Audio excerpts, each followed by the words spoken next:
Magandang gabi po sa ating lahat. Sige po, manalangin muna tayo.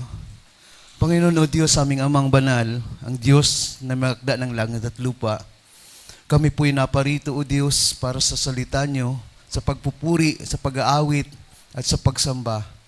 At patuloy na hahanapin ang mukha niyo o Diyos sa kalagitnaan ng pagtitipong ito, Panginoon.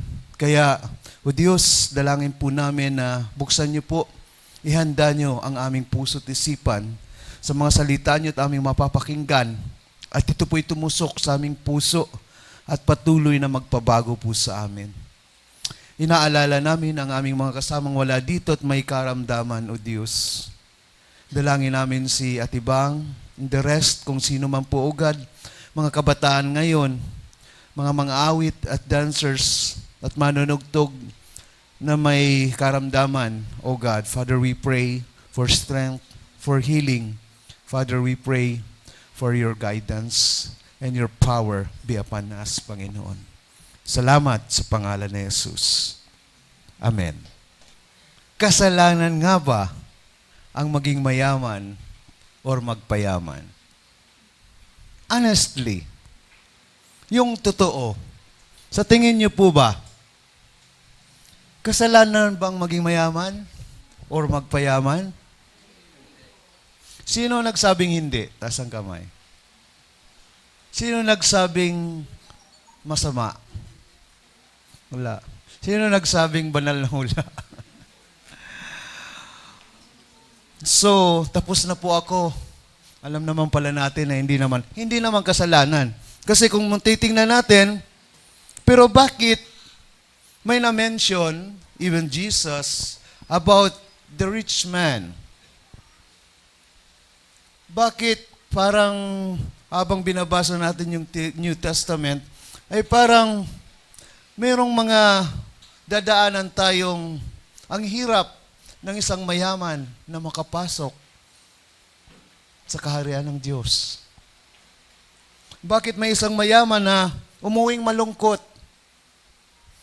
Dahil hindi siya angkop yung kanyang pag-iisip sa salita ng Diyos. Bakit sinabi ni Jesus na mapapalad yung mga mababa ang puso, mapapalad yung mga dukha,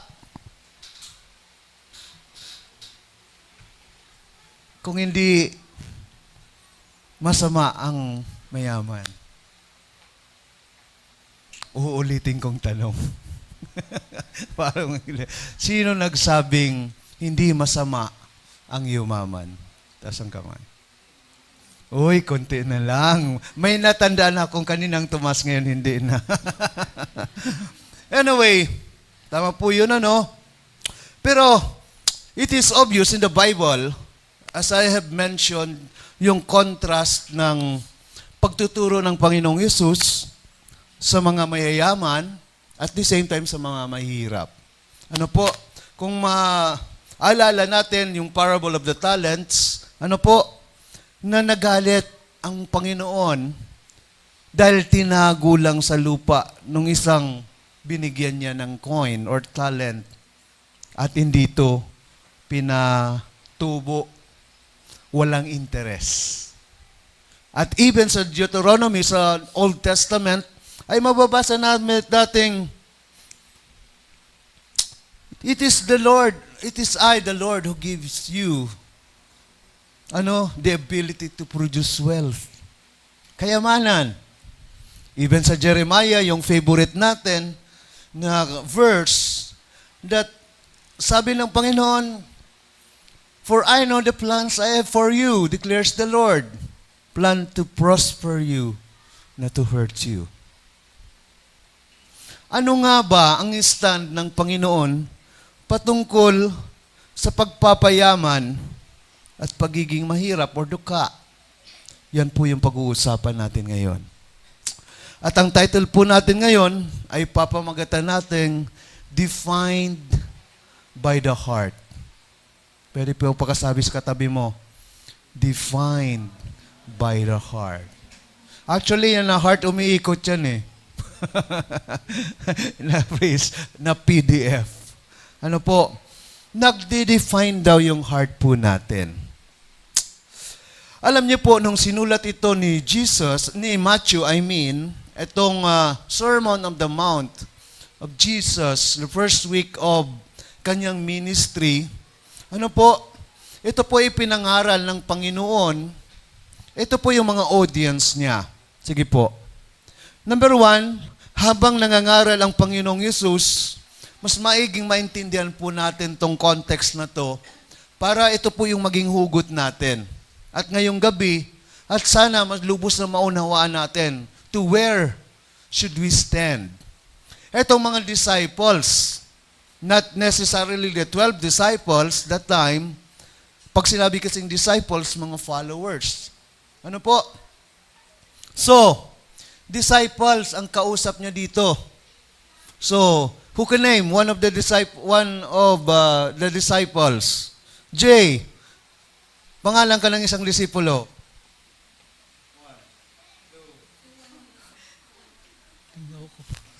Na mental ba? Marami. Ikaw? John.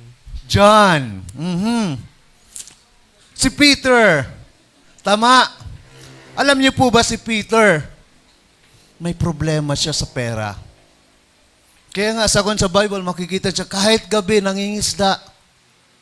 Kasi dami siyang babayaran.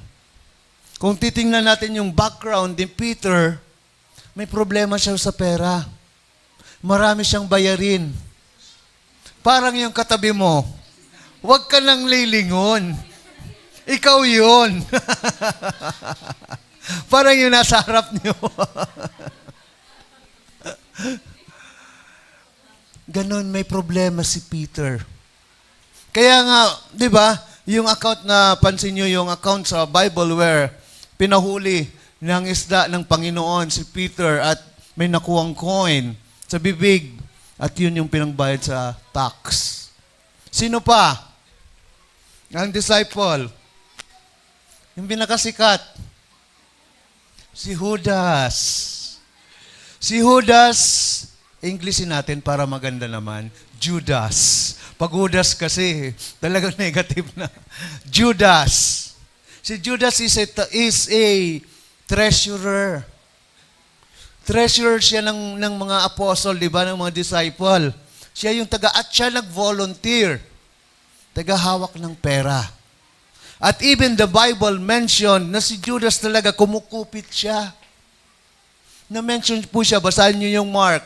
I'm not very particular in what chapter, but it is mentioned in Mark na yung malapit niyang ipagkanulo si Jesus na talagang siya nga nag-react nung, di ba, binuhos ng babae yung one alabaster jar na pabango. Kasi pwede naman sana daw, ipabili na lang at ibigay sa mahirap. Pero yung intention niya talaga para may makukupit siya. Ano po? Sino pa? Isa na lang. Si Matthew. Ano si Matthew? Tax collector. Di ba? Di baling may sabihan siya ng mga kalahi niya.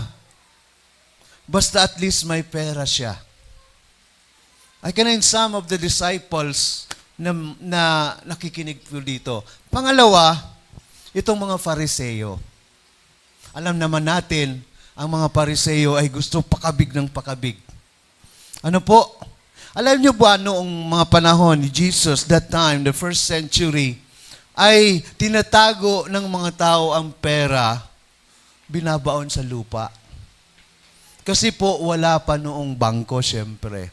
So, tinatago talaga nila sa lupa. At itong mga Fariseo, ay wala po silang ibang ginagawa kung paano makadilin siya. Remember, yung nagreklamo na, di ba, kahit yung biyuda ay kinukunan pa. Yung sanang dapat sa biyuda, kinukuha pa nito. Pharisees. Ano pa? Itong mga Galileans. Kasi itong Sermon on the Mount is in the Galilee, province of Galilee. Ano po? Ang mga Galileans are very particular din pagdating sa pera. pagdating sa kayamanan.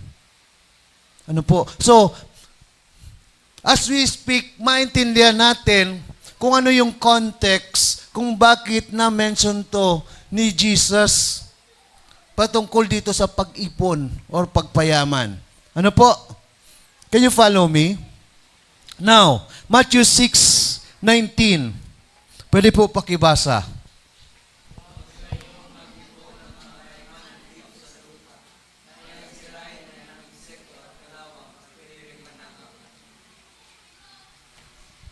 Okay. Dalawa pong katotohanan ang na-mention dito ni Jesus. Ano po? Try to very listen to this. Una, ang isang katotohanan pagtungkol sa pag-ipon ng pera. Remember yung kausap niya. Ano po? Yung kausap niya. Ang unang binanggit niya, huwag mag-ipon ng kayamanan dito sa lupa. Bakit daw? Kayang sirain niya ng insekto at kalawang at pwedeng manakaw. Now, ano ba itong insekto? Alam niyo po itong mga insekto, moth, sa English pagka-translate. Ano po? Ang sinisira niya lang naman, yung mga garments, mga clothing. Di ba po? Hindi natin namamalayan, nasisira na pala siya. And of course, kalawang. Alam naman natin yung kalawang, ang nakakasira sa bakal ay yung mismong kalawang niya. Now, what's the nature of these two? Sa labas, okay lang. Pero sa ilalim pala, nasisira na. Naalala ko noon, before the rimming, yung cabinet namin, ay okay naman siya. Wala namang, yung nandun yung mga damit namin, hindi na magalaw. Pero all the while, akala namin okay. Yun pala sa ilalim, grabe yung anay. Pero sa labas, grabe. Alam niyo po anong nature ng kalawang? Unti-unti siyang, hindi naman biglaan eh. Nakuha niyo po? Diba? Yung kalawang ay unti-unti na naninira. Hindi natin nahalata. And same thing with us. Kaya sabi ng Panginoon, kung mag-iipon kayo dito sa lupa, masisira siya. Hindi mo namamalayan. Unti-unti nahuho ka na dito. Unti-unti ang gusto mo lang namang kumita. Nagpipray ka pa nga. Nagpipray tayo na, Lord, bigyan tayo ng pagkakakitaan. At pinagbigyan tayo ni Lord. Pero unti-unti, di natin namamalayan, hinahatak na tayo. The more na kumikita tayo, the more na kumikita tayo, the more na lumalayo tayo sa Panginoon. You know what? Hindi kasi natin napapansin paunti-unti. Yung oras natin, ginugugol na dito. Yung oras natin, nauubos na dito.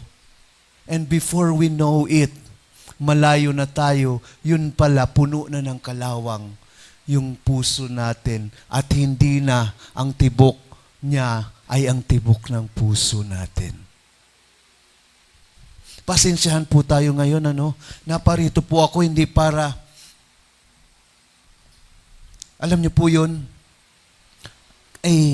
ito pong salita ng Diyos ay una talagang tinamaan dito habang inaaral ko to ang inyo pong lingkod. Kaya hindi pwedeng aalis tayo dito. Naparito po tayo hindi para makinig ng gusto nating mapakinggan. Narito po tayo para mapakinggan ang kailangan nating mapakinggan. And I hope God will speak to us ang bawat isa sa atin. Ano ba tong kalawang na hindi mo pinapansin kasi konti lang naman. Pero eventually, maya-maya, nabubulo ka na. Sabi ng Panginoon, huwag kang mag-invest dito. Huwag kang mang-ipon dito. Kasi sisirain lang naman yan. At pwedeng manakaw. Kaya Jesus reminds the people, yung mga audience na, listening to Him, not to store up treasures here on earth. Bakit? There is no assurance in the possessions. Walang assurance yung mga bagay na narito sa lupa. pwede siyang manakaw. Alam nature ng magnanakaw? Hindi naman siya pag yung magnanakaw, hindi naman kumakatok, hello po, good evening, pwede po tumuloy at magnanakaw ako. Di ba hindi? Anong ginagawa ng magnanakaw? Yung kasarapan natin ng tulog. Yung hindi natin napapansin. Anong ginagawa ng mga snatchers? Di ba? Ginagawa kang busy, dinidistract ka para makalimutan mo yung mga possessions mo. Di ba? Are you with me? Kaya nga sabi ng Panginoon, pwede siyang manakaw. Itong mga possessions na to, mag-ipon ka. There's nothing wrong with that. Ano po, ibabalansin natin siya. Ang ayaw lang ng Panginoon, mamaya, nag-advance ako. Again, there is no assurance in this possession. Kaya sabi ng Panginoon, masisira lang siya. Now, verse 20. Sige po, pakibasa. Inom muli ako.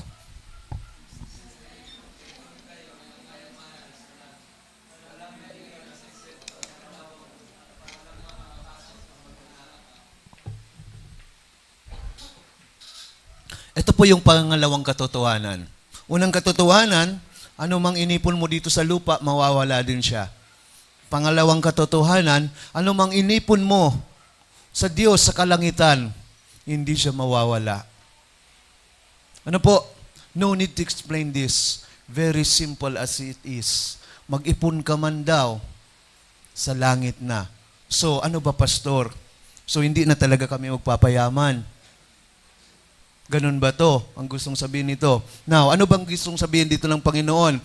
Jesus directs the people to store up treasures where it lasts. The real treasure is in the presence of God. Ang totoong kayamanan ay ang nasa presensya ng Panginoon. Bakit? Kasi itong kayamanan na sinasabi ng Panginoon ay para sa ating ikabubuti. Yun lang naman yung gusto ng Panginoon, na tayo'y nasa presensya niya. Kaya nga binigyan tayo ng sarili nating pag-iisip. And sa pag-decide natin sa araw-araw, hindi tayo dinikta ng Panginoon. He laid down all the things na pwedeng makapagpalapit sa atin sa Kanya. May Bible. Ano po? Iniisa-isa niya yung mga mabubuting dapat gawin. After laying down His commands, laying down the principles in the Bible, binigyan tayo ng kalayaan mag-decide na apart from this, your life is miserable. Tayo lang naman yung nag-decide na lumayo sa Kanya because of sin. Nakakita niyo po?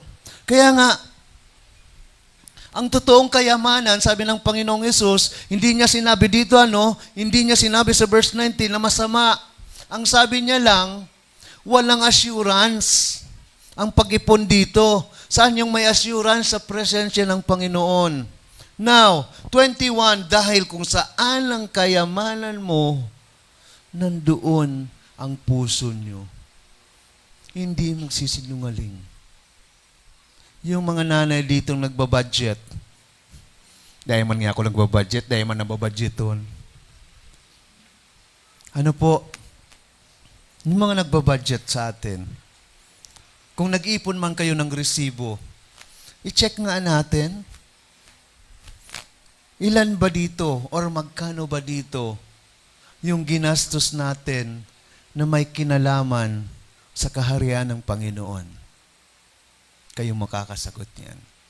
How much percentage sa mga kinikita natin na may kinalaman sa kaharian ng Panginoon? Not necessarily tithes, not necessarily love offering. Tithes is tithes. That's absolute. Wala tayong dapat pag-usapan yan. Kung ikaw ay mananampalataya at naniniwala sa Panginoon bilang iyong Diyos at tagapagligtas, wala kang problema dapat sa tithes. Dapat na pagtagumpayan mo na yan. Because yan ang pagbabalik sa Panginoon. But the 90% natira, saan ba nga ba natin to ini-invest? Ilang percentage ba ang may kinalaman sa kaharian ng Panginoon? Tayo po makakasagot niyan. Now, Jesus is not really against the treasures here on earth, but rather, basahin nga natin, 1, 2, 3, but rather, to where we get our assurance from. Walang problema sa Panginoon na magpayaman ka. Kasi nga, binigay, we are created by God to be the dominion of this earth. Dominion. Tayo yung mamamahala. It goes the same way. Kapag ikaw ang namamahala, ikaw yung angat. Kaya nga minsan, paano natin mapapakita ng Diyos natin? Kaya na, grabe, talagang grabe yung iyak ng puso ko pag may pumupunta sa amin na, alam nyo yon, yung may sobre, at kiniklaim nila na born again sila, at para daw sa gawain, naglilibot, nabigyan na ba kayo niyan? Sa mga bahay-bahay? Hindi ko, grabe, pinapanglimos na ba natin yung Panginoon natin? That we're claiming that God is the author of heaven and earth. Siya yung may-ari ng langit at lupa. Tapos pinapanglimos natin. Hello? Kaya nga tayong mananampalataya, dapat talaga magningning eh. Dapat tayo yung nagpapautang. Hindi tayo yung nangungutang. Yan yung topic namin. On Thursday. Ano po? Alin doon ang gusto nyo? Na nagpapautang or nangungutang? Papautang. Oh, nakita ko yung nagsabi nagpapautang ha. Mamaya ha. Ate Lea, mamaya.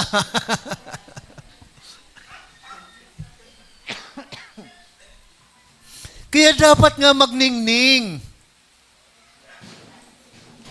Dapat yung excellence nasa sa atin. Because we're claiming that we have a God.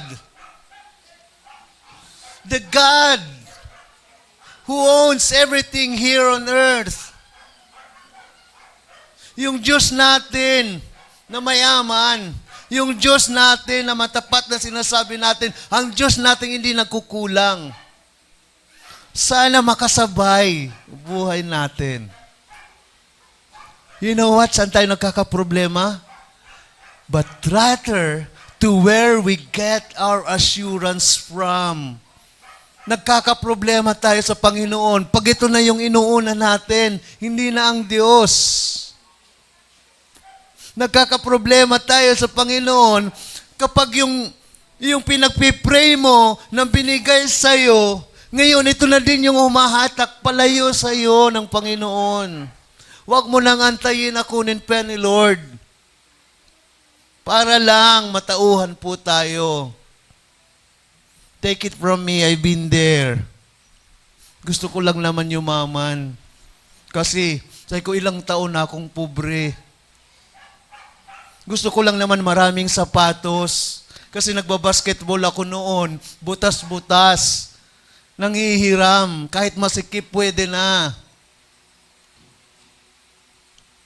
Ano po? Gusto ko lang naman sana sa air condition. Kaya payaman.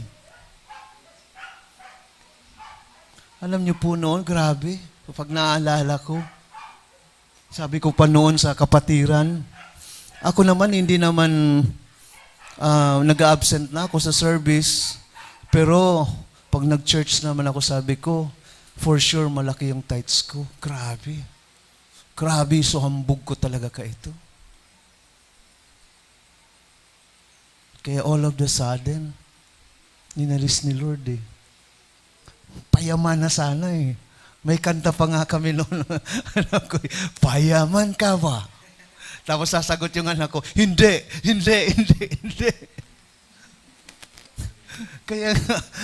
Kaya nga, Na-involve ako noon sa network marketing kasi gusto ko talagang yumaman eh. Ayoko nang ipamana yung kahirapan. Pero kasalanan ba yon? Hindi. Yun naman gusto ni Lord eh. Maraming mayayaman na super yaman pero mananampalataya. Ulitin ko ano yung problema natin. Dito na tayo kumukuha ng assurance. Hindi na sa Panginoon na siya yung source nitong lahat na mayroon tayo. Now next. Ang ayaw lang ni Lord ay yung mas nagtitiwala ka pa sa mga bagay na ito kesa sa Kanya. Nagtitiwala ka pa sa mga bagay na ito kesa sa Kanya. God is serious about the things we seek before Him. Seryoso ang Panginoon sa mga bagay na inuuna natin. Kaya tayo, ingat po tayo. Lalo na tayong mga magulang, ano po? Lalo na pag Sunday. Sana yung Sunday is na-negotiable. Pag Sunday, kailangan nasa church ka kasi sasamba ka kasama ng mga kapatiran. Magpupuri tayo sabay-sabay sa Panginoon. Makikinig tayo sa salita niya. Iba yung house church, iba yung Sunday gathering. Pag Sunday, na-negotiable. Kasama ang mga anak. Hindi yung sinasabihan natin yung mga anak natin, mag-church ka. Tapos ikaw wala. You send your sons or daughters sa church. Pero ikaw kasi busy ka. I've been there. Sabi ko po sa inyo, tanungin yung asawa ko. Mag-church na kamuta ko, may gigibuhon. Pag-pray niyo ako. I'm talking to myself. Ano po, sobrang tigas ng ulo ko. Sunday is Sunday. That's for the Lord. Ano po? Hindi yung may biglaan. Sunday, ay, ma-online na lang ako. Kaya nga, chinecheck ko po itong FB Live po natin, ano? Wala pa naman akong nababalitaan na nagsabi sa akin, Pas, magla-live na lang ako. Kasi pag may nabalitaan ako, may narinig na ako magla-live na ako, hindi na po tayo magla-live. Alam mo po yung purpose nitong live, FB Live po natin, to those people, ano po, na wala outside of us, na ma-extend natin ang salita ng Diyos. Pero tayo, bilang na member ng GCF San Antonio, sana, and I'm praying for that, Sunday is non-negotiable. Not even outing. Kaya nga, ingat tayo eh. Kasi Christian ako. Lalo na sa office. Di ba? Kilala ka na mananampalataya. Pero Sunday, wala ka sa church. Sunday na lang pag-usapan natin. Wala na yung iba. Ano po? Saan tayo nakakaproblema? Yung inuuna natin. Anong mga bagay before God. Are you with me? Now, next. Now, gusto ko lamang pong i-share to dito sa magtatapos. Sa Matthew 10:37-38. Ito po, seryoso ang Panginoon pagdating sa mga inuuna natin. Ito po yung magbigat na katuruan. But really try to understand this. Ano po? Kung anong ibig niyang sabihin. Kung mas mahal mo ang tatay o nanay mo kaysa sa akin, Jesus speaking here, hindi ka deserving na maging disciple ko. Kung mas mahal mo ang anak mo kaysa sa akin, hindi ka deserving na maging disciple ko. Hindi pa nga na-mention dito. Kung mas mahal, dagdagan natin, kung mas mahal mo ang asawa mo kaysa sa akin, kung mas mahal mo ang trabaho mo kaysa sa akin, Kung mas mahal mong Facebook, outing, concert, ano man yan, kesa sa akin, ano sabi ni Jesus? Hindi ka deserving na maging disciple ko. Yun yung panalangin ko. Ano po? Panalangin ko sa dalawang anak namin na sana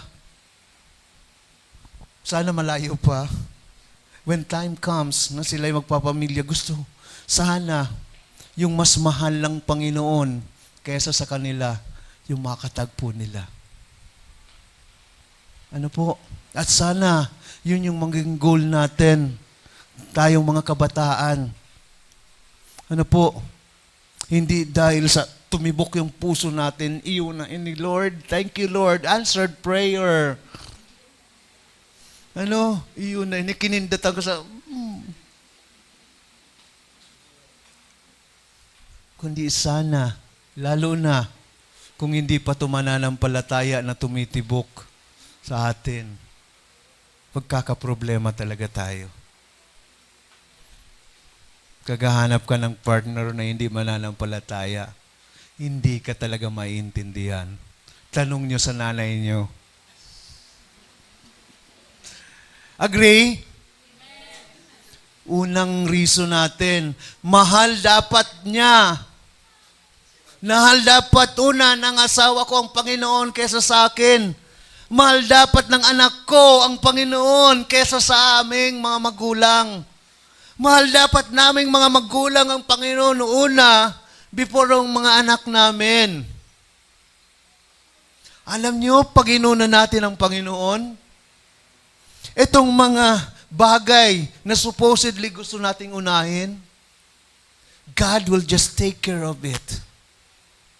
God will just restore whatever you find trouble dahil mas inuna mo yung Panginoon. Ano po? Itong mga bagay na nidesire natin, God will just take care of this. Pag inuna natin ang Panginoon, baliktarin natin. Pag inuna natin itong mga bagay, ito yung mga moth, ito yung mga rust, ito yung mga kalawang, ito yung mga insektong kakain sa atin. And before we know it, we're too far sa Panginoon. At sana, wag na tayong dumating.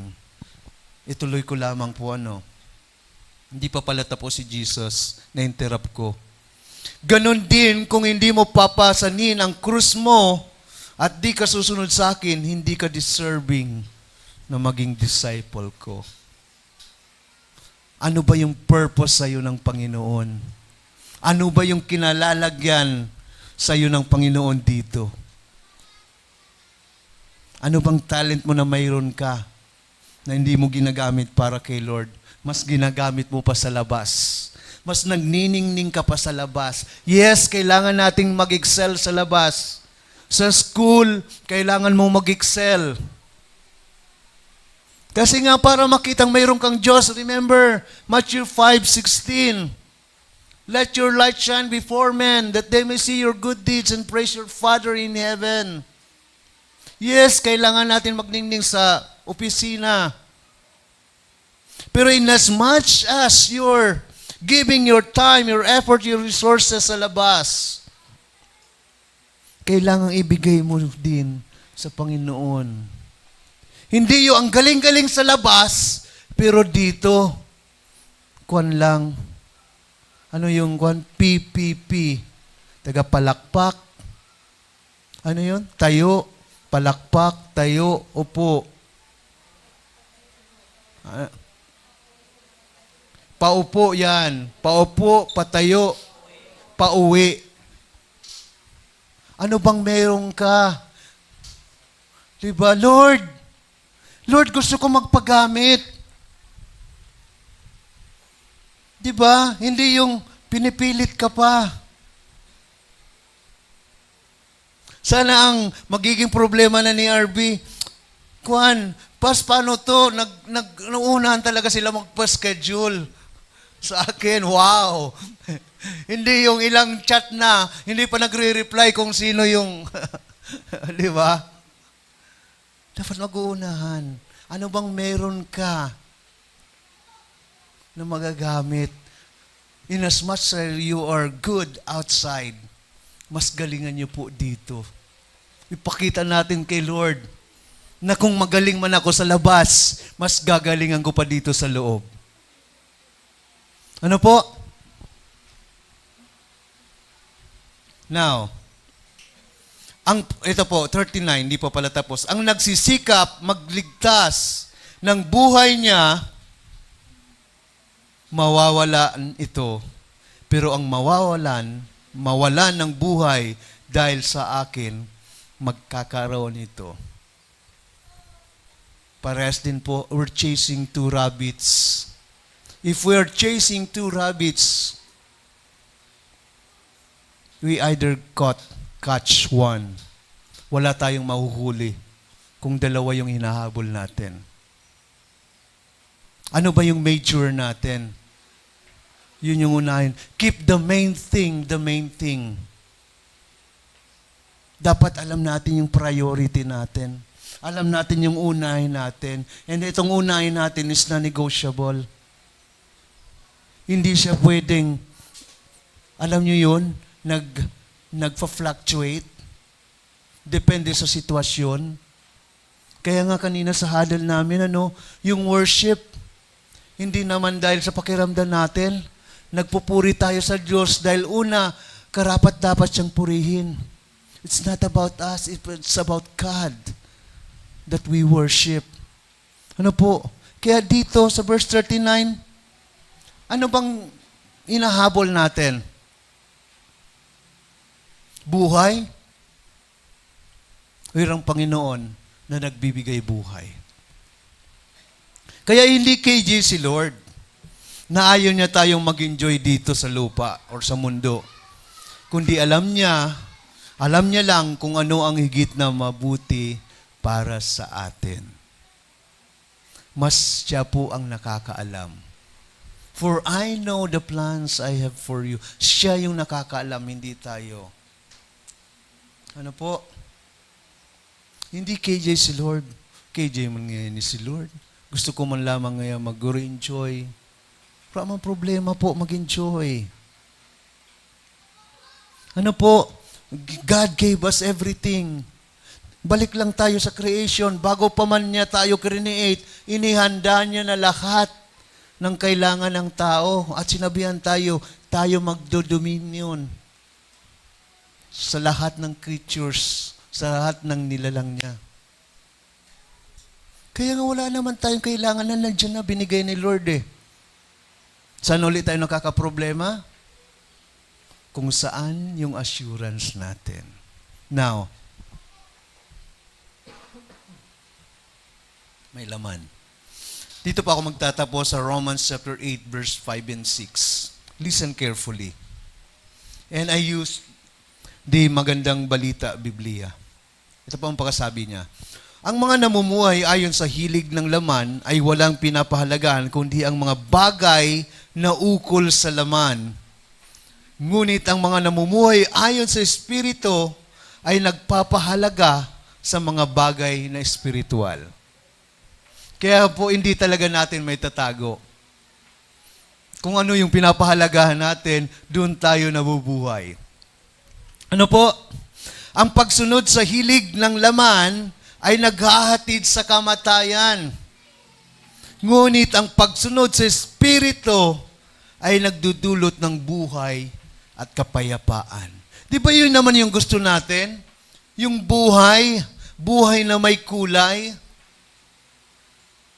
buhay na may meaning, buhay na mapayapa. Ito na sinabi. Ano po? Ito na sinabi, ang pagsunod sa hilig ng laman ay naghahatid sa kamatayan. Spiritual na kamatayan. Physical na kamatayan.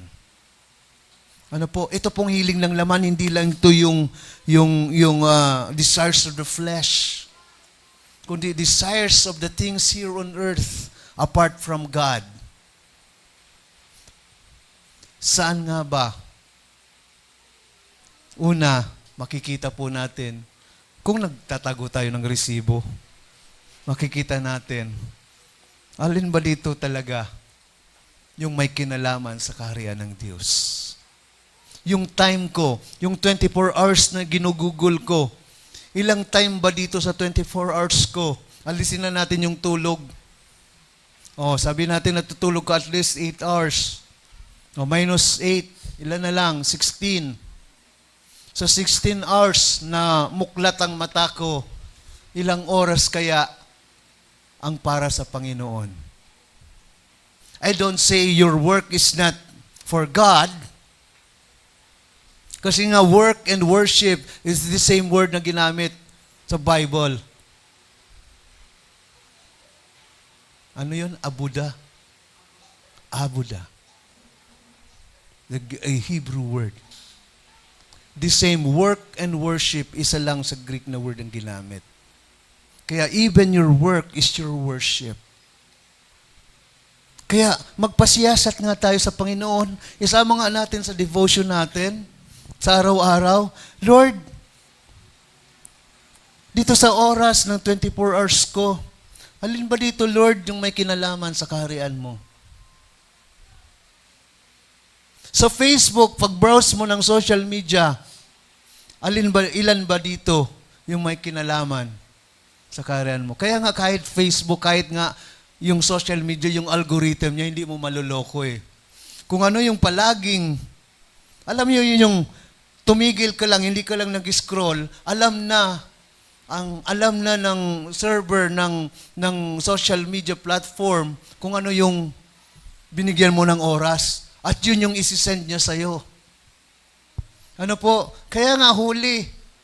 Huli kapag ginawakan yung cellphone mo, yung Instagram mo, yung FB mo, yung Reels mo, pag nakita, pag kung ano yung lumalabas, yan yung lagi mong pinapanood. Sa YouTube, kung may account ka sa YouTube, kung anong pinapanood mo lagi, yun yung mga lumalabas. Kaya nga sa akin lumalabas, kung hindi preaching, pag-welding, carpentry, basketball. Yun yung laging lumalabas. Mga DIY. Kasi yun yung laging pinapanood. Ano po, sa atin, mga cellphone kaya natin, ano kaya yung lumalabas? Sa TikTok natin, ano kaya yung mga lumalabas? Mukbang. Baka puro naka two-piece. Ano po? Pagpasensyahan po tayo, medyo mabigat yung turo po nito, but I really, alam niyo po, kailangan nating mag-mature sa buhay. Ano po? The world is not getting any better. Pasama ng pasama ang mundo, and we cannot do. Wala tayong magagawa sa mga nangyayari kasi it is even written in the Bible. Pero yung kasakalukuyan, ano nga ba yung status natin before God? Now, tuloy po tayo. Verse 7, kaya nga kapag itinutuon ng tao ang kanyang pag-iisip sa mga hilig ng laman, siya'y nagiging kaaway ng Diyos sapagkat hindi siya nagpapasakop sa batas ng Diyos at sadyang hindi niya ito magagawa. You see, hindi po ako nagsabi niyan. I-check nyo sa iba-ibang version. Hindi ko nga nagustuhan yung sa Pinoy version eh. Mas malinaw pa kasabi po dito. Nagpapasakop ba tayo sa batas ng Diyos? Hindi na nga natin nagagawa. Yung Joshua 1:8 lang, 8:9. Ano? Meditate it day and be careful. Ano sabi sa Joshua 1:8:9? 1:8, ano yun? Be careful to follow everything that is written on it. Meditate it day and night. Instruction yun. Nagagawa ba natin? Kung hindi kaaway tayo ng Diyos. Diba po? Hindi po ako nagsabi, yan, basahin niyo po. And verse 8, at ang nabubuhay ayon sa hilig ng laman ay hindi maaring kalugdan ng Diyos. Sa NLT pagkasabi, cannot please God. Gusto nating kalugdan ng Diyos? Now, what's the benefit na napiplease sa atin ng Panginoon? Again, parang tatay lang yan eh. Parang nanay lang yan eh. Pag masaya siya sa ginagawa ng mga anak niya, kahit hindi siya humingi, bibigyan at bibigyan yan. Pang milk tea. Bibigyan at bibigyan niya ng bonus na baon. Kaya mga nanay, pag mga good job naman yung mga anak, may pa-bonus naman. Si Lord, pag masaya siya sa ginagawa natin, for sure, may bonus. You will, receive the things that you cannot imagine or think about. Remember, sabi sa Ephesians 3:20, now to Him who is able to do far more the things that we could imagine or think about, according to the power that is working within us. Yung binibigay daw ng Panginoon ay sobra pa sa iniisip at inihiling natin. Pero yung kondisyon yon, according to the power that is at work, yung power ng Panginoon na nananalaytay sa kaloob-looban natin. Bakit? Yung sa loob natin, kung ano yung man ang power ng Panginoon nandyan, yun yung magmamanifest. Yun yung lalabas. At ito yung bonus ng Panginoon, yung byproduct niya. Ito ay bonus na lamang. Pero una kasi, nananalaytay sa atin, yung kapangyarihan ng Panginoon. Now, this is my challenge. At dito po ako magtatapos. Talagang true na to. Magtatapos na talaga ako. May investment ka ba sa mga bagay na makalangit? May investment ka ba sa mga bagay na makalangit?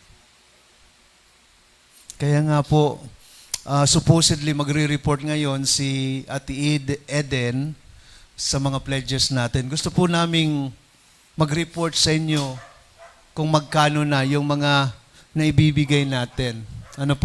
Kaya nga alam ko, lalo na yung mga estudyante walang pasok, nahihirapan.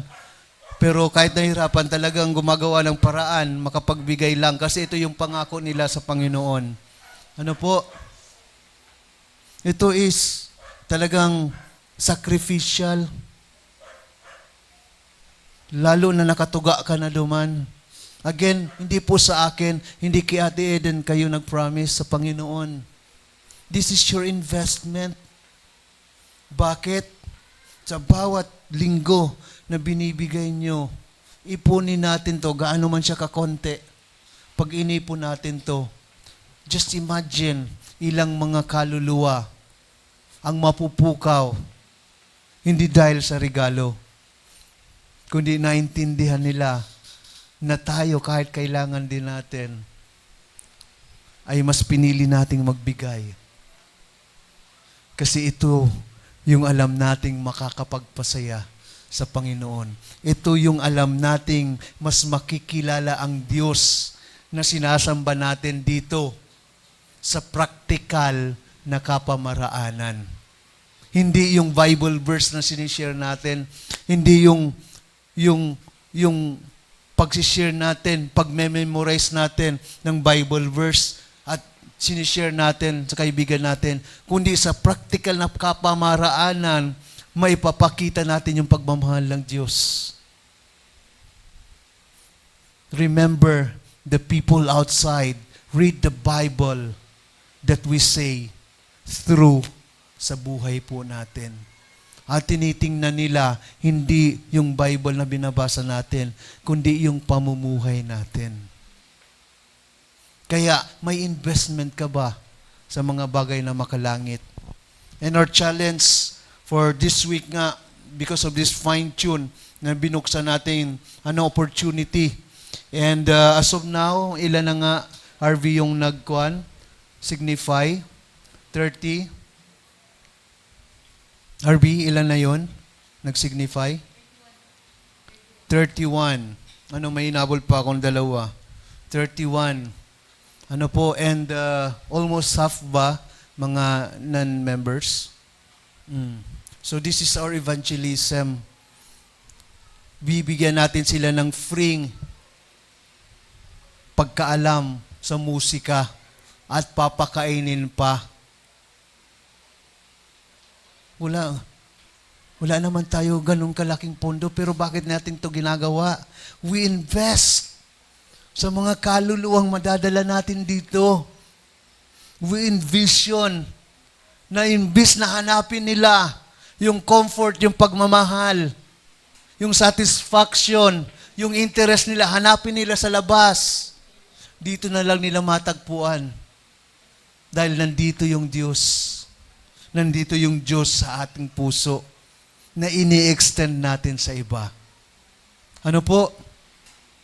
Hindi practical pagpakain ka ng 32, 35 na mga kabataan. Kukunin natin sa pondo. Hindi practical. Mabibili na sana natin yan ng mga gamit dito. Pero bakit natin to ginagawa? Because we know that we're investing sa kaharian ng Diyos. Are you with me? For where your treasure is, there your heart will be also. Kaya nga, defined by the heart. Maraming salamat po.